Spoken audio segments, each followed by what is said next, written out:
যৌতুক দিয়ে কোনো সংসার কখনো সুখের হয় না। যে সম্পর্কের শুরুতেই ভালোবাসার বদলে টাকার হিসাব চলে আসে, সেই সম্পর্কের ভিতটা শুরু থেকেই দুর্বল হয়ে যায়। কিন্তু কখনো কখনো একজন মানুষের সাহস, ভালোবাসা আর আত্মত্যাগ সেই ভাঙা ভিত্তির ওপরও নতুন জীবন গড়ে তোলে। সালমার বিয়ের দিন ছিল। বাড়িতে আনন্দের বদলে ছিল অজানা এক আতঙ্ক।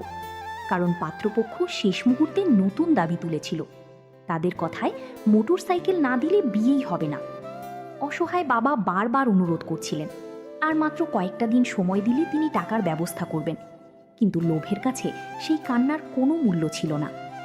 ঠিক তখনই সামনে এগিয়ে আসে আদনান। সে সবার সামনে বলে, যে মানুষ বিয়ের আগেই ভালোবাসার দাম না বুঝে টাকার হিসাব করে, তার হাতে কোনো মেয়েকে তুলে দেওয়া উচিত নয়। অপমান সহ্য করতে না পেরে পাত্রপক্ষ বিয়ে ভেঙে চলে যায়। সবাই যখন হতাশ, তখন আদনান এমন একটি সিদ্ধান্ত নেয় যা কেউ কল্পনাও করেনি। সে জানিয়ে দেয়, যদি সালমা রাজি থাকে তবে সেও তাকে বিয়ে করতে চায়। কারণ প্রথম দেখাতেই এই মেয়েটির সরলতা তার মন ছুঁয়ে গিয়েছিল। খুব সাধারণ আয়োজনের মধ্যেই তাদের নতুন জীবনের শুরু হয়। কিন্তু সুখের পথ এত সহজ ছিল না। আদনানের ধনী পরিবার এই বিয়ে মেনে নেয়নি। তার বাবা স্পষ্ট জানিয়ে দেন, হয় স্ত্রীকে ছেড়ে দিতে হবে, নয়তো এই বাড়ি ছেড়ে চলে যেতে হবে। আদনান এক মুহূর্তও দেরি করেনি। সে সম্পদ নয়, নিজের ভালোবাসাকেই বেছে নিয়েছিল। নতুন সংসারে শুরু হয় কঠিন সংগ্রাম।